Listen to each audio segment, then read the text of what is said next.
வணக்கம். நான் தர்மா. நான் இப்போ எங்கே நிற்கிறேன்டா, ஆரம்பத்தில் நீங்கள் பார்த்துருப்பீங்க, நிறைய வீடியோ கப்பூது கிராமம் தொடர்பாக போட்டிருக்கிறேன். ஆரம்பத்தில் ஒரு செழிப்பான தன்னிறைவு கிராமமாக காணப்பட்ட கப்பூது இன்றைக்கு வந்து பார்த்தீங்கன்னு சொன்னால் மக்கள் தொகை குறைஞ்சு ஒரு அழிவடைந்த கிராமமாக மாறி வருகிறது. கப்பூது கிராமத்தை நாங்கள் மீட்டெடுக்கணும், அதை பழைய நிலைக்கு கொண்டு வரணும் என்ற நோக்கில் நிறைய வீடியோவை நான் பதிவு செய்து கொண்டு வரேன். இன்றைக்கு பார்த்தீங்கன்னு சொன்னால் முக்கியமான ஒரு ஆளை சந்திக்க போகிறேன். அந்த கப்பூதில் இருந்து நிறைய சேவைகளை ஆற்றிய வைத்தியர் சம்புநாதன் என்று சொல்லி நான் முதல் உங்களுக்கு காணொலியில சொல்லி இருக்கிறேன். அந்த சம்புநாதன் வைத்தியருடைய மகளைத்தான் நான் இன்றைக்கு சந்திக்க போறேன். அவவும் ஒரு வைத்தியர் தான். அவ இன்றைக்கு சந்திச்சு இந்த கப்பு தொடர்பான மேலதிக விடயங்களை நான் கேட்டு சொல்ல போறேன். அதுக்கு பிறகு பாத்தீங்கன்னு சொன்னா நான் அடுத்த காணொலியில கப்பூதில் இருக்கிற காட்டு கந்தசாமி கோவில் தொடர்பான ஒரு முழுமையான காணொலியை நான் தயாரித்து அந்த காட்டு கந்தசாமி கோவில், அந்த கோவிலுக்கு அருகாமலே நிறைய மக்கள் வந்து வாழ்ந்திருக்கிறேன், அது தொடர்பான விவரங்களை நான் அடுத்தடுத்த காணொலிகளில் தருவேன். ஒரு காலகட்டத்தில் பார்த்தீங்கன்னா இந்த கப்பூது கிராமம் வடபுலத்தில் அழகிய தன்னிறை பெற்ற கிராமமாக ஒரு காலத்தில் விளங்கினது. அதில் நீடித்து நிற்கக்கூடிய கட்டமைப்புக்கு செயலாற்றினார்கள் பல மேன்மக்கள் வந்திருக்கணும்.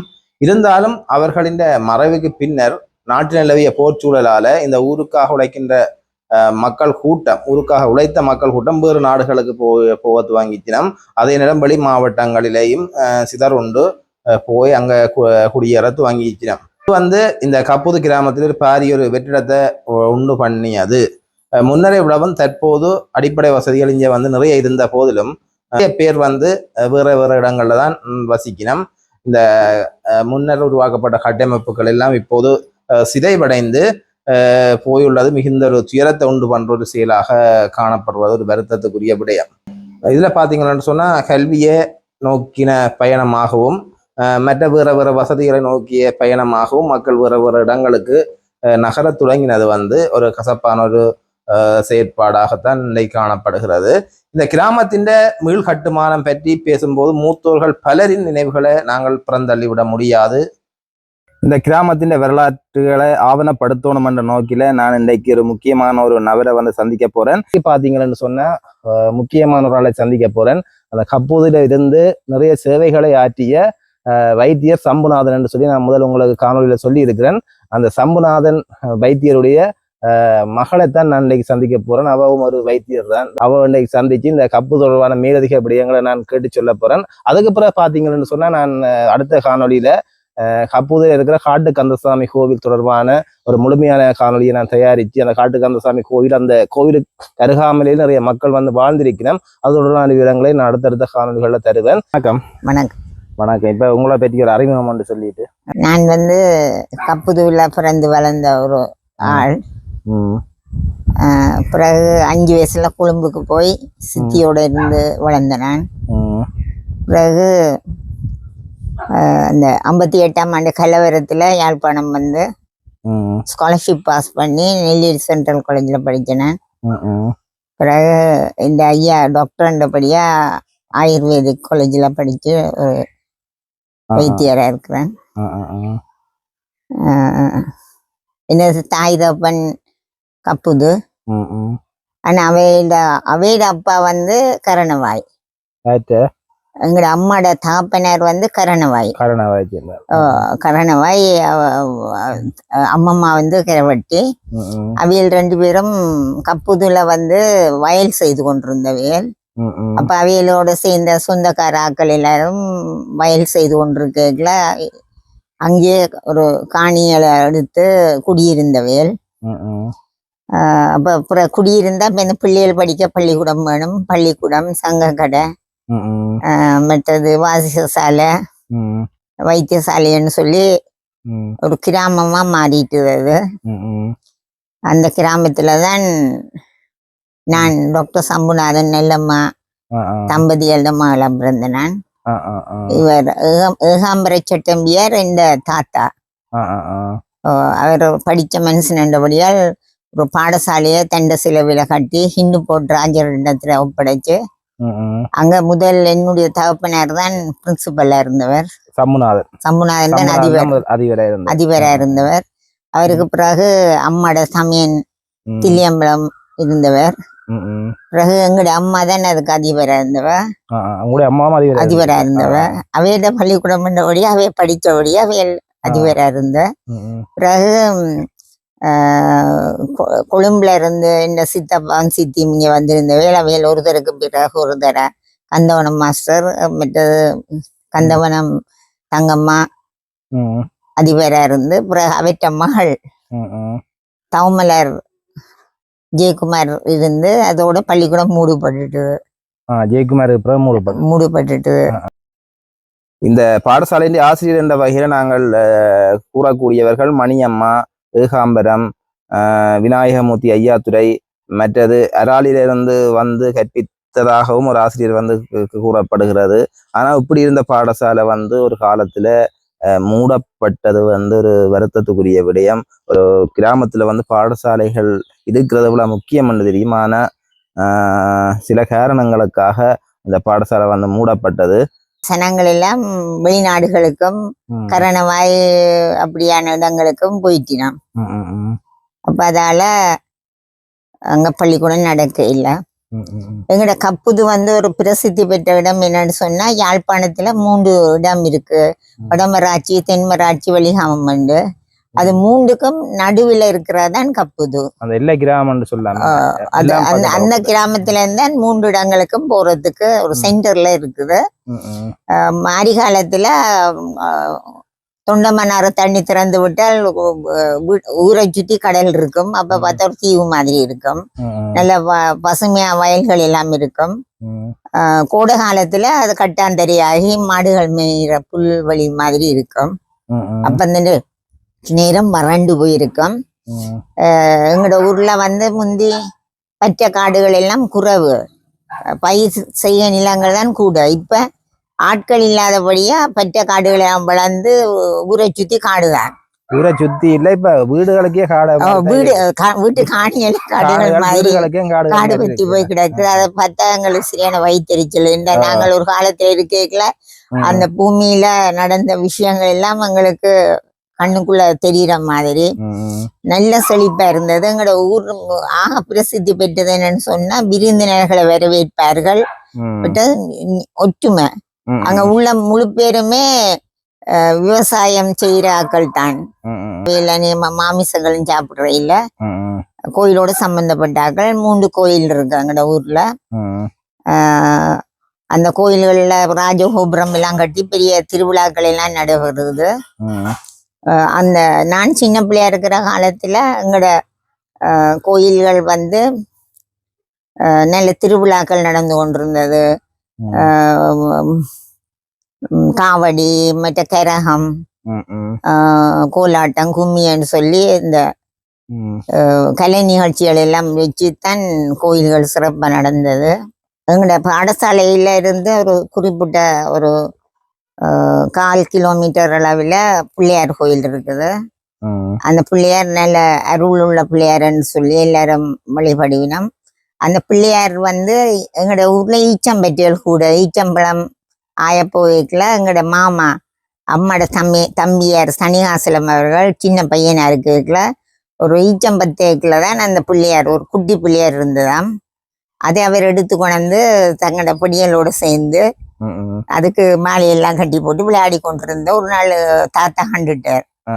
இது என்ன இது இவ்வளவு கருங்கல்லிச்சில இவன் தூக்கொண்டு, அதை கருங்கல்லிச்சில குற்றம் தாங்காதான் இவன் வச்சு விளையாடுறான்னு எங்கடா அடுத்த நீண்டு கேட்க. அப்ப அவர் சொன்னார், இப்படி ஈச்சம்பத்தைகள் நடந்தது அப்பான்னு சொல்லி. அப்ப அவ இப்படியே விடக்கூடாண்டு உச்சனங்களை கூப்பிட்டு என்ன செய்யலாம்னு கேட்க. அவை ஒரு கொட்டில போட்டு இதை கோயிலா வச்சிருப்போம்னு சொல்லி அப்புறம் அதுக்கு மூலஸ்தானம் கட்டினவியல். நான் சின்ன பிள்ளையா இருக்க 2 வயசுல எனக்கு இனி இல்லையன்ற வருத்தம் வந்து செத்துருவனண்டு இந்த தாப்பனார் ஒரு டாக்டரா இருந்து மனசுக்கு சொல்லியிருக்கிறார், இந்த பிள்ளை தப்பாதண்டு. அம்மா தன் தாலி குடிய கலட்டி என்ன நேர்ந்து விட்டு ஒரு மண்டபம் கட்டி தருவன் பிள்ளையாரு, இந்த பிள்ளைய காப்பாற்றண்டு. அப்படி காப்பாற்றித்தான் நான் தப்பினான். அதுல இருந்து ஒரு பெரிய மண்டபம் கட்டி கொடுத்து இப்ப இன்னும் புனஸ்தானம் எல்லாம் செய்து கும்பாபிஷேகங்கள் ஆகி அந்த கோயில் நிறைய பூசை நடக்குது. அப்ப அந்த கோயிலுக்கு செல்லை ஐயர் என்று சொல்லி பூசி ஆக்குறவர். அவர் எங்கட கோயில் இந்த சங்கக்கடை மேனேஜரோட சித்தப்பா. அவர் தான் நெடுக பூசி ஆகி கொண்டிருந்தவர். பிறகு மேனேஜர் அவரும் அவற்ற மகனும் பூசியாக்கினவேல். பிறகு வைத்தியநாத குருக்கள்னு சொல்லி தியாகராஜ குருக்களோட மகனும் அவற்ற தம்பி சுப்பிரமணிய குருக்களும் பூசி ஆக்கினவேல். இப்ப எனக்கு தெரியாதாக்கள் தான் நாங்க பூசி ஆக்கினோம், எனக்கு யாருன்னு தெரியாது. இந்த கோயில்ல கழுவுறது சுத்தமாக்குற வேலையை வந்து தொடர்ச்சியா செய்து வந்தாக்கள் யாருன்னு பார்த்தோம்னா தியாகராசா, அடுத்த வைரமுத்து, இவை வந்து கோயிலை வந்து சுத்தமாக வச்சிருக்கிறது, மற்ற கோயிலை கழுவுறது, இப்படி வந்து நிறைய தொண்டாற்றி இருக்கணும். அதே நேரம் கோயிலுக்கு வந்து பின்னரங்கள்ல வந்து விளக்கு வைப்பினம். அப்படி விளக்கு வைக்கிறது இந்த மழையோ இல்ல இந்த குளிரோ பேராம செய்யறது யாருன்னு பார்த்தோம்னு சொன்னா சண்முகப்பாவும் சம்புநாதன் நல்லம்மாவும். இந்த எந்த மழை என்றாலும் வந்துடுவேன் வந்து விளக்கு வைப்பினாம்னு சொல்லி நான் கேள்விப்பட்டிருக்கிறேன். சதுர்த்தி அதுகளுக்கு போறேன்னா அங்க சதுர்த்தி பூசையும் 10 நாள் அலங்கார திருவிழாவும் பெரிய விமர்சையா நடக்கிறது. ஆணி உத்திரம் தை மாசம் இருந்தே தொடங்கிடும். தைப்பொங்கல், மாசி மகம், பங்குனி உத்திரம், சித்திர வருஷப்பிறப்பு, வைகாசி விசாகம், ஆணி உத்திரம், ஆவணி சதுர்த்தி. ஆவணி சதுர்த்தி மிக பெருசா நடக்கிற காவடி எல்லாம் எங்கட கோயில இருந்து கந்தசாமியார் கோயிலுக்கு காவடி, சோழங்கன் கரணமாயில இருந்து எல்லாம் காவடிகள் மேளகாலத்தோட வரும். அந்த மேளகாரர் நாதசுர வித்தானிகளுக்கு எல்லாம் எங்கட ஊச்சனங்கள் 10 நாளும் ஃப்ரீயா சாப்பாடு குடிப்பினம். அப்படி பிரசித்தி பெற்ற இடம். அப்ப அங்க ஒருக்கா சின்ன தம்பி புலவர் என்ற பேர் பெற்றவர் வந்தவர்.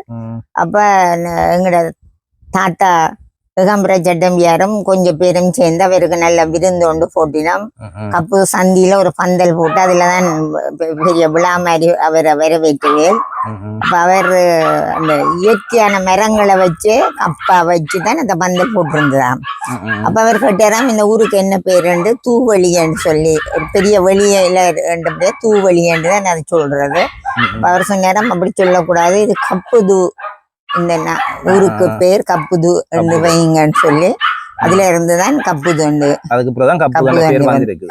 அப்ப அங்க போஸ்ட் ஆபீஸ், மற்றது சங்க கடை. சங்க கடைக்கு வந்து சாமான்கள் வந்து ஒரு வண்டியில பெரமுன்னு சொல்லி ஒரு மாட்டு வண்டியில் வச்சிருந்தவர் அவர் தான் ஏத்தி கொண்டு வர்றது. அங்க அந்த சங்க கடைக்கு பக்கத்துல ஒரு வாசிய சாலை இப்ப இருக்குது.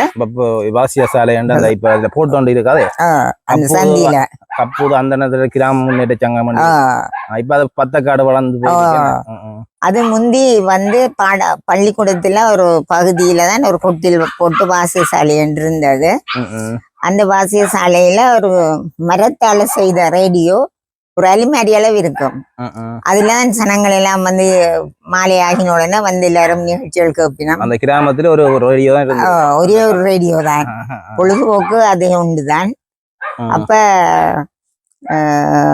அதுல உள்ளுக்குள்ள போய் எங்கட பாட்டி ஏகாம்பர சட்டம்பியோட சமக்க வந்து வயசு போனவ. அவ வந்து அந்த வயசுலயும் போய் பிள்ளையார் கோயில்ல உழவார தொண்டு செய்வாரு, கொள்ளும் பிடிச்சு கொண்டு போய். அவக்கு இவங்க சொல்றது பகுதிக்கு இந்த இதுக்குள்ளையான ஒவ்வொரு தர ஏத்தி தான் பாடுற வேணுண்டு. அவன் உயரமா இருக்க விட அவன் நம்பிடுவா. அவன் நான் கொழும்புல இருக்கிற ஓடு விளையாடு பாப்பாவில புதுவை பற்றி ஒரு ஸ்பீச் கொடுத்தேன் நான். அப்பதான் அவன் சொன்னா இது பொய் சொல்றீர்கள், என்னையும் மாத்தி போட்டியல், அவள் கொழும்பில எல்லாம் இருக்கிறாள். அப்ப உதுக்குள்ள இல்ல, இது ஏதோ ஒரு விதத்துல வருது இந்த சத்தம். அதுக்கு பிறகுதான் அவருக்கு தெரியும். அப்படி பெரிய முஸ்பாத்தி எல்லாம் நடந்தது.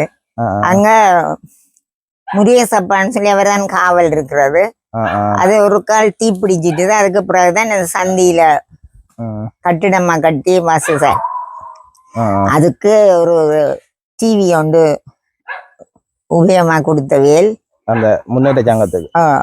அப்ப இப்ப ரேடியோ போய் டிவி வந்தோடனே சனங்கள் எல்லாம் இரவில் 6 மணி ஆயினோடனே டிவி பாக்குறதுக்கு வருவினோம். அப்படி இருந்தது. நல்ல செந்தளிப்பா இருந்தது. வேற கிராமங்களை விட என்னன்னா ஒற்றுமை கூட. உதாரணத்துக்கு எனக்கு நான் ஒரு புது வீடு கட்டினான், இவர் வெளிநாட்டுல இருந்தவர். அப்ப அந்த வீடு கட்டுறதுக்கு தான் நான் கஷ்டப்பட்டு கட்டினானே தவிர அங்கால அந்த புது வீட்டுக்கு நான் ஒரு சின்ன அலுவல் கூட செய்யல. காசை கொடுத்ததான் ஊர் ஜனங்களே 10 கொத்து அரிசியில பலகாரம் சுட்டு இரவு சமையல் செய்து இரவு 1 மணிக்கு தான் வீடு குடிபூரல். இரவு 1 மணிக்கு எல்லா ஜனமும் சேர்ந்து சமைச்சு எல்லாரும் பந்தி வச்சு சாப்பாடு எல்லாம் பரிமாறி எல்லா வேலையிலும் எங்களோட ஊர் ஜனங்கள் தங்கட வீடு மாதிரி. இப்ப ஒரு செத்த வீடோ ஒரு கல்யாண வீடோ ஒரு சாமத்திய வீடோ நடந்தால் எல்லாரும் கொஞ்சம் கொஞ்சம் ஓரளவு சொந்தக்காரர் தான். ஆனால் எல்லாரும் தங்கட வீட்டு காரியம் மாதிரி நின்று செய்வினோம். அவ்வளவு ஒற்றுமையான சனங்கள். அந்த இந்தியன் ராணுவம் வந்திருக்கேதான் அதுக்கு பிறகுதான் எங்களோட வாழ்க்கை பழுதா போனோம்னு சொல்லணும். அதெல்லாத்துக்கும் நாங்கள் நல்ல ஒற்றுமையாக சந்தோஷமா இருந்தோம். பசுவரன்னு சொல்லி ஒரு அவர் தான் எங்களுக்கு தேங்காதுகள் புடுங்குறவர், நல்ல ஒரு மனுஷன். அவரை சுட்டு அவருடைய பிள்ளையும் சுட்டு செத்தது. அந்த 5 வீட்டு திட்டம் பண்ணு எங்கட ஊர் எல்லையில கிடக்கு. அதுல ஒரு வீடு ஒரு செலவ தொழில் ஆலையும் இருந்தவையல். மற்றும்படி மிச்சம் எல்லாரும் சொந்தக்காரர். அவையிலேயே நாங்கள் எங்கட சொந்த மாதிரி தான் வச்சிருக்கிறாரு. அப்ப அந்த அந்த அவையர் சித்தா பிறகுல இருந்தான் சனத்துக்கு அங்க இருக்க ஒரு பயம் மாதிரி தேவையில்லாம சுடுபட்டு சாவணும். இளம் புலி எல்லாம் வெளிநாட்டுக்கும் ஊர் ஆட்கள் எல்லாம் வந்து கரவட்டி நாவலர் மடம் மண்டான் அப்படி இடம்பெயர்ந்து இருந்தவையல். அதாலதான் இந்த பள்ளிக்கூடம் மூட வேண்டியும் வந்தது. அங்க கடை வந்து எல்லா சாமானும் பிப்பினும். ஆனா அங்க அந்த மாசி கருவாடு எல்லாம் விற்க மாட்டோம். என்ன சங்க கடை மேனேஜர் ஐயர், அவருக்கு உதவியா தியாகராஜான்னு சொல்லி இருந்தவர். அப்ப ஒரு போராளி பையன் தான் பக்கத்துல மக்கள் கடையாண்டு வச்சிருந்து மிரக்கறியல் எல்லாம் எங்கட ஊர்ல இருக்கிற மிரக்கறியெல்லாம் கொண்டு போய் சந்தைப்படுத்துறது சாவச்சேரி கொடியாமத்துல. அது அநேகமா பண்ட மாற்றுத்தான் செய்யுறவியல் கொண்ட வேண்டி கொண்டு வருவினோம். அப்ப இந்த பையன் மிரக்கறியலையும் இங்க போட்டு வித்தபடியா சந்தைக்கு போக வேண்டிய தேவை இல்லாம போயிட்டுது. இந்த நியாய விலை கடைக்கு கந்தையா உதயகுமார் என்றவரும் பாஸ்கரன் என்றவரும் தான் இதை நடத்தினதாக வந்து கூறப்படுது. அது ஒரு நல்ல காரியம்னு சொல்லணும். பிறகு அதுல மேனேஜரா இருந்த பேர்கள் உங்களுக்கு மேனேஜரா இருந்தவர் வந்து ஒரு முதல் நடராஜான்னு சொல்லி எங்கட உறவினர் ஒரு ஆள் தான் இருந்தவர். அவர் பிறகு ஒரு ஆசிரியரா வெளிக்கிட்ட பிறகு அது கந்தையான்னு சொல்லி அந்த ஐயர் மேனேஜர் தான். அந்த ஐயா கந்தையா ஐயா அவர் இப்பதான் இருந்தவர். அவர் மேனேஜராகவும் இருந்தவர். கோயில் பூசையும் பண்ணுவார். அவருடைய 2 பிள்ளைகளும் கோயில் பூசை ஆக்குற ஈசனும் ஜெகனும். அவர் கணேபிள்ளை ஐயர்னு சொல்லி அவர் கந்தசாமி கோயில் பூசாரி. அவர்கிட்ட மகன் தான் இவர். அங்கேதான் அந்த சௌரங்கள் அவையில் எல்லாம் செல்லையா ஐயர் அவர்கிட்ட மகன் அப்படி என்றுதான் சாகும் மட்டும் அவர் கப்பூர்ல இருந்து இப்பதான் அவருடைய பொடி எடுத்தது.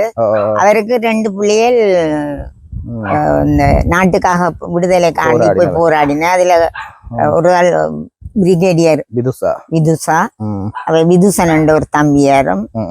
மற்றது என்னுடைய மகன் கோணேஸ்வரன் மகானந்த ராஜா நீரு என்ற பேர்ல.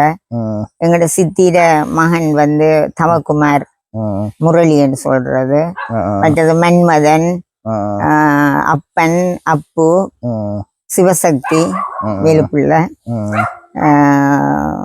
மற்றது நிக்கலஸ் ஒரு பையன். அப்படி நிறைய பேர் நாட்டுக்காக நாட்டின் விடுதலைக்காக போராடி தங்களோட இன்னுயிரை ஈந்தவர்கள். நிறைய போராளிகள் வீட்டுக்கு ஒரு போராளி என்றே சொல்லலாம் இருந்தவையல். அவையில் இப்ப சிலர் வெளிநாடுகள் இருக்கணும். சிலருக்கு என்ன ஆனதுன்றே தெரியாது. அப்படி காணாம போனாக்கள்ல கண்ணன் சொல்லி ஒரு பையன் சின்னத்துறையிட மகன். அவரை இன்னும் என்ன நடந்ததுன்னு அவருக்கு தெரியாது. சின்ன பையன். போஸ்ட் ஆபீஸ் வந்து வேலாயுதம்னு சொல்லி ஒருத்தர் தான் வச்சு நடத்தினவர். பிறகு அவர் ஒரு ஹார்ட் பேஷண்ட். அவர் ஆஸ்பத்திரி போறதுனால நான் தான் ஆக்டிங் போஸ்ட் மாஸ்டரா இருப்பேன். பிறகு பெரம் மாமாட வைஃப் தான் இருந்தவ. அவவும் காலமாகிட்டா. மற்றது அந்த அவ காலமாயினா பிறகு இப்ப சொண்டமனாறு அங்காள் பக்கம் இருந்த ஒரு பிள்ளைதான் வந்து போஸ்ட் மாஸ்டர் இருக்கிறா. பைக்ல வரவ.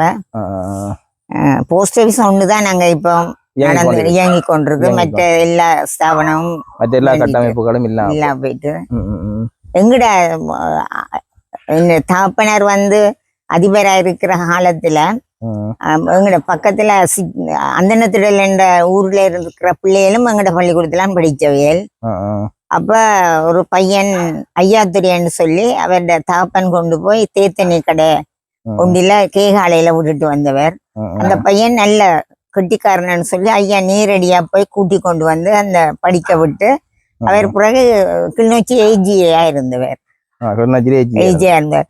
அப்ப அங்க தரமான கல்வி. என்னுடைய பிள்ளைகள் 2 பேரும் சாந்தி சுகந்தி அங்கேயே படிச்சுட்டு அப்புறம் லேடிஸ் காலேஜ் ஆவச்சேரி போய் முதலாம் பிள்ளையா வந்தவேல். அப்ப ஒரு 6 டீச்சர்ஸ் கரவட்டியில இருந்து வரவேல் பஸ்ல. அப்ப அந்த பஸ் எங்கட கப்புது கிராமம் மட்டும் உள்ளுக்குள்ள 1 மைல் அவையில் ஏற்றி கொண்டாடுறதுக்காண்டி கொண்டு விடுவேன். அவைய காலத்துல ஒரு பொற்காலம் என்று தான் சொல்லலாம். நான் ஒரு கலை விழா கூட வச்சு நடத்தினேன். அப்ப அந்த டைம்ல அவ்வளவு பிள்ளைகள் கட்டித்தனமும் ஆற்றலும் மிக்கவர்களாக வளர்க்கப்பட்டவை. முருகன் கோயில்ல இப்பதான் கும்பாபிஷம் ஆயினது. ஒரு ராஜகோபுரம் கட்டி பெரிய கோபுரம். அதுக்கு பூசியா இருந்தது கணேப்பிள்ளை ஐயர் தான். இவர் மேனேஜர் மாமாட சகப்பன். அதுக்கு பிறகு பிச்சை ஐயர்ன்னு சொல்லி பூசி ஆக்கினவர். பிறகு தியாகராஜா குருக்கள் மற்றது சுப்பிரமணிய குருக்கள் சொல்லி அவையிலும் பூசி ஆக்கினவையல். அந்த கோயில்ல சஷ்டி விரதம் கந்த சஷ்டி விரதம் தங்கி இருந்து இப்ப சன்னதி கோயில் மாதிரி தங்கி 6 நாளும் இருந்து விரதம் பிடிக்கிறவையல். திருவிழாக்களும் நல்ல சிறப்பா நடக்கிறது. அப்ப சிவகுருநாதன் சொல்லி எங்கட ஒரு மாமாதானவர். அவர் தான் கந்த புராணத்துக்கு பயன் சொல்றவர். எங்கட படனத்துக்கு எங்கட சின்னையா பாடுவார். இல்லாட்டி நான் அவர் இல்லாத நேரம் நான் பாடுறது. அவர் நல்ல பொழிப்புற சொல்லுவார், எல்லாருக்கும் விளங்கத்தக்கனவா. அவருடைய ஒரு சகோதரன் தான் தாமோதரம் பிள்ளைன்னு சொல்லி அவர் அந்த கோயிலுக்கு நிறைய சேவைகள் செய்து. அவை 3 பேருமே கோயிலுக்கு சேவை செய்த ஆட்கள் தான். அவர் தான் எங்கட கப்புதுவுக்கு தண்ணி தந்தது. இப்ப பைப் சிஸ்டம் கொண்டு வந்தது அவர் தான். தாமோதரம் பிள்ளை குடிநீர் திட்டம். தாமோதரம் பிள்ளை அங்கேயே குடியிருந்து கந்தசாமி கோயிலே இருந்தவையல். பிறகுதான் அவையல் சோழங்கனுக்கு போனவையல். அங்க அவையலுக்கு பெரிய தோட்டம் இருக்கு. நெல்லியடி பள்ளிக்கூடத்துல போர்டிங்குக்கு எல்லாம் அவையதான் மிரக்கரி சப்ளை கிரேப்ஸ் தோட்டங்கள் எல்லாம் அவையல்கிட்ட இருக்குது. அவர் தன்னை ஒரு பெரிய கிணத்துல இருந்து தண்ணி தான் நீங்க கப்புதுக்கு அனுப்பினோம். அதோட மின்சாரமும் இப்ப வசதியா இருக்கு. அதுகள் எல்லாம் ஆக்கள் தான் இல்ல. ஆனா நீங்கள் முதல் இருக்கே இந்த வசதிகள் இருந்ததோ?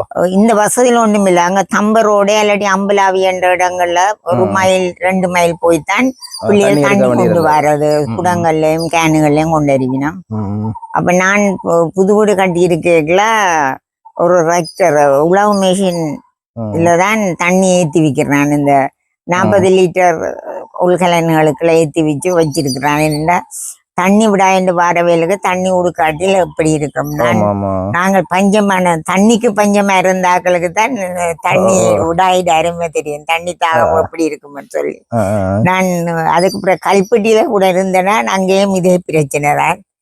அப்ப எனக்கு தண்ணீர அருமை நல்ல வடிவா தெரியும். அதனுடைய தண்ணி இதன் மற்றது மின்சாரம் அப்ப இருந்தோ? இல்ல மின்சாரம் இல்ல. எங்களோட வீடு எப்படி கொஞ்சம் வசதியான வீடுகள்ல பெட்ரோமேக்ஸ் கொளுத்துவினோம். மற்றபடி லாம்பு தான். இல்லாட்டி கைவிளக்குகள் முந்தி விற்பனையில இருந்தது. அதுகளைத்தான் கொளுத்துறது. ஆனா எங்களுக்கு எல்லாம் அது இல்லாதது ஒரு பெரிய இதா இல்ல. நிலா வெளிச்சத்துல நாங்கள் இப்ப சிவன் ராத்திரி ஏண்டா நிலா வெளிச்சங்கள்லயே சனம் சீவிச்சு சிவன் ராத்திரி ஏண்டா அன்ன ஊஞ்சல்னு சொல்லி கட்டி நின்று கொண்டாடுற ஊஞ்சல் அதுல எல்லாம் நாங்கள் ஆடி அப்படி சந்தோஷமா தான் இருந்து நாங்கள். மற்றது எங்கட கப்புது பள்ளிக்கூடத்துல படிச்ச பிள்ளைகள்ல எனக்கு ஒரு ஒண்ட விட்ட அம்மாட சகோதரியிடம் பிள்ளைய அவ ஸ்காலர்ஷிப் பாஸ் பண்ணி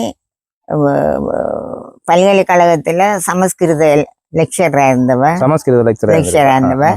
மற்றது பூவதியக்கான்னு சொல்லி அவக்கு பெருசு வைக்கம். அவ கிளிநொச்சியில ஸ்காலர்ஷிப் டீச்சர் என்றால் அவதான். 15 பிள்ளைகளை படிப்பிச்சா இல்லாட்டி 25 பிள்ளைகளை படிப்பிச்சா அவ்வளவு பேரும் ஸ்காலர்ஷிப் பாஸ் பண்ணினோம். அவருக்கு சிறந்த ஆசிரியர் விருதும் பிறகு பென்ஷன் எடுத்த அப்புறம் கொடுத்தவேல். இந்த ஹஸ்பண்டும் பென்ஷன் எடுத்துக்கொண்டு அங்க ஆங்கில ஆசிரியரா இருந்தவர். அவருக்கு முதல் பேர் கேட்கலதான் கப்புத பள்ளிக்கூடத்துல டிக்டேஷன், கட்டுரை, பேச்சு போட்டி, கவிதை, பொயம், அது அப்படியான இதுகள்லாம் ஃபர்ஸ்ட் ப்ரைஸ் எடுத்தவங்க இங்க இருந்து போய் அவ்வளவுக்கு கோச்சப் பண்ணினவர். கப்பூதில சேவையாற்றிய ஆசிரியர்கள் வரிசையில வந்து இந்திராணி கனகாலம் வந்து சேவையாற்றி இருக்கிறா. மறுநாள்ல வேலை செய்த அப்புறம் இங்க வந்து செய்திருக்கிறா. அதை விட தனிகாசிலம் ராயேஸ்வரி என்ற ஆசிரியர் வந்து சிறு வயது பிள்ளைகளுக்கு போஸ்ட் ஆஃபீஸுக்கு அருகாமையில வந்து கற்பித்திருக்கிறோம். அதை நாங்கள் மறந்து விட முடியாது. இதை விட கப்பூதுவுக்கு வெளியில போய் தங்களுடைய புகழினை நிலைநாட்டின ஆசிரியர் என்ற வகையில வள்ளிபுரன் நவலோகநாதன் ஆசிரியர் வந்து ஆவரங்கால் பிரதேசத்துல தன்னுடைய பேரையும் புகழையும் நிலைநாட்டி கப்பூதுக்கு பெருமை தேடி தந்திருக்கிறார். அதை விட அவருடைய சகோதரர் பாக்கியநாதன் அவர்கள் கப்புது பாடசாலையில கல்வி கற்பித்து அந்த மாணவர்களின் வளர்ச்சிக்காக பாடுபட்டிருக்கிறார். ஆங்கிலம் கற்பித்தவர்கள் என்ற வகையில கந்தையா மாஸ்டர் நாங்கள் குறிப்பிடலாம். இவரிடம் கல்வி கற்ற மாணவர்கள் இன்றைக்கும் நல்ல நிலையிலே ஆங்கிலம் கதைக்கக்கூடிய வகையில வெளிநாடுகளில் இருக்கிறோம். அதால இந்த கந்தையா மாஸ்டரை நாங்கள் மறந்து விட முடியாது. அதாவது வந்து கணவதி பிள்ளை நற்குணம் என்ற ஆசிரியரையும் நாங்கள் மறைக்கிறாது. அதாவது வந்து குணம் ஆசிரியர் என்று சொல்றது. இவர் வந்து பல்கலைக்கழகத்துக்கு பிறகு கப்புது பிரதேசத்துல டியூஷன் மாதிரி கல்வி கற்பித்து அந்த மாணவர்கள வளர்ச்சிக்காக பாடுபட்டிருக்கிறார். இதை விட முக்கியமான விடயம் ஒன்று நான் சொல்ல வேணும். யாழ்ப்பாணம் மகளிர் கல்லூரியில தலைமை ஆசிரியர், அதாவது வந்து அதிபராக கடமையாற்றிய கணவதி பிள்ளை நிமலாதேவி ஆசிரியரை நாங்கள் மறந்து விட முடியாது. கப்புதின் பெருமையை அவர் நிலைநாட்டியிருக்கிறார். கனகாலம் வந்து யாழ் மகளிர் கல்லூரியில அதிபராக கடமையாற்றி இருக்கிறார். அதே நேரம் இவருடைய புகழை வந்து கிளிநொச்சியை சேர்ந்த ஒரு ஆசிரியர் ஒருவர் தன்னுடைய முகப்புத்தகத்துல எழுதி அந்த புகழை வந்து கூறியிருந்தார். அது வந்து ஒரு இவர்கிட்ட புகழை எடுத்து கூறுவது. அதே நேரம் கப்புதுவுக்கும் ஒரு பெருமையை தேடி தந்த ஒரு விடயமாகத்தான் காணப்படுகிறது. வைரவர் கோயில் பெரியானம்பலத்துல இருக்குது. எங்களோட ஊர்ல வந்து ஒவ்வொரு இப்ப எல்லா இடங்கள்லயும் ஊருக்குத்தான் பேர் இருக்கும். எங்களோட ஊர்ல காணியலுக்கு பேர் இருக்கும். பெரியானம்புலம்ன்றது வந்து ஒரு காணியிட பேர்.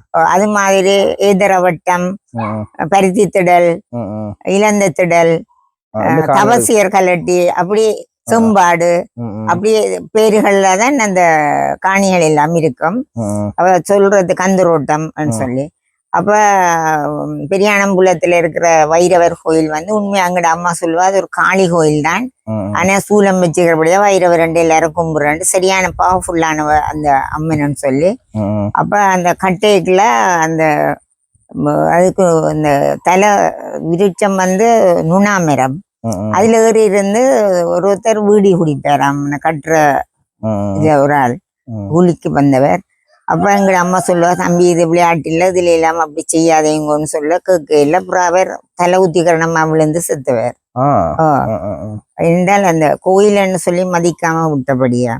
அப்புறம் இன்னொரு கோயில் இருக்குது மடத்து பனைன்னு சொல்லி. அதுல ஒரு கோயில், அத சவுந்தலியாக்கான்னு சொல்லி ஒரு பொம்பளை தான் பூசை ஆக்குவா. குளிச்சுட்டு ஈர உடுப்போடியே 2 பூசை ஆக்கி எல்லாம் கட்டு சொல்லுவா. அப்படியே ஒரு இது. மற்றது மேனேஜரும் வீட்டுக்கு பக்கத்துல ஒரு கோயில் இருக்குது, தச்சரங்க வைரவர் கோயில் உண்டு. அது அந்த கோயில் சுற்றாடையில இருக்கிற ஆக்கள் ஒரு தரம் வீட்டுல வடை சுடுறேன் இல்ல, அதுண்டா சட்டி சரிஞ்சு ஊத்துண்டு ஏதோ வடைய காகம் கொண்டு அப்படி பிரச்சனை. அதால வடை சாப்பிடணும்னா அவைய கோயிலேயே வடை சுட்டு படைப்பினவாம் சொல்லி ஈசன் மேனேஜர் மாமோட மகன் தான் எனக்கு சொல்லுவார் இந்த கதையில. அது என்னன்னா எங்களோட ஊர்ல வந்து எங்களோட மரக்கறியல் ஏன் திறமானவேன்னு சொன்னா உரம் அதுகள் போடுற இல்ல, மாட்டு சாணத்தை தான் இல்ல வயலுக்கு கூட போடுவாங்களோ. ஏனெண்டா அவ்வளவு பட்டி மாடுகள் இப்ப ஒரு 2000 மாடுகளுக்கு கிட்ட எங்களோட ஊர்ல இருந்திருக்குது. ஒவ்வொரு வீடுகள்லயும் வளர்ப்பினம். அத சும்மா நேரம் அந்த பட்டி மாடுகளோட கொடுத்து விடினோம். கண்டு போடுறதுக்கு மட்டும்தான் வீட்டை கொண்டு குடிப்பினோம் அவையில. அந்த மாடுகளின் சாணி மற்றது செம்மறியாடு வளர்த்தவியல் வயல்களுக்கெல்லாம் செம்மறியாடு கட்டுறது கொண்டு வந்து அவைகளுக்கு குத்தகை மாதிரி கொடுக்கறது. மற்றது வீடுகளில் கோழிகள் வளர்க்கறது. கோழிகள் என்றதோட ஒரு நகைச்சுவையான விஷயம். இந்த இந்தியன் ஆர்மி வரைக்குள்ள வீடுகளில் இருக்கிற கோழிகளை அவங்க பிடிச்சு கொண்டு போயிடுற ஆக்கள் இல்லையண்டா தூளுகள் அதெல்லாம் கூட்டி கொண்டு போவாங்க. அப்ப கோழிகளை என்ன செய்யறேன்டா உரப்பையில கட்டி இந்த ஈச்சம்பத்தியலுக்குள்ள சனம் போட்டுரும்.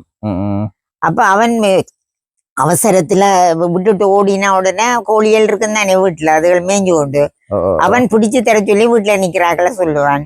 இவியல் உடனே பாபாண்டத்தனை கோழி வரும் ஹாய் ஹாய்ன்னு சொல்லித்தான் பிடிப்பினம். அது ஹாய் ஹாய்னா பறந்துருந்தானே அவன் சொல்லுவான். இவியல் நினைக்கிற ஹிந்திக்காரனுக்கு ஒன்றும் தெரியாது.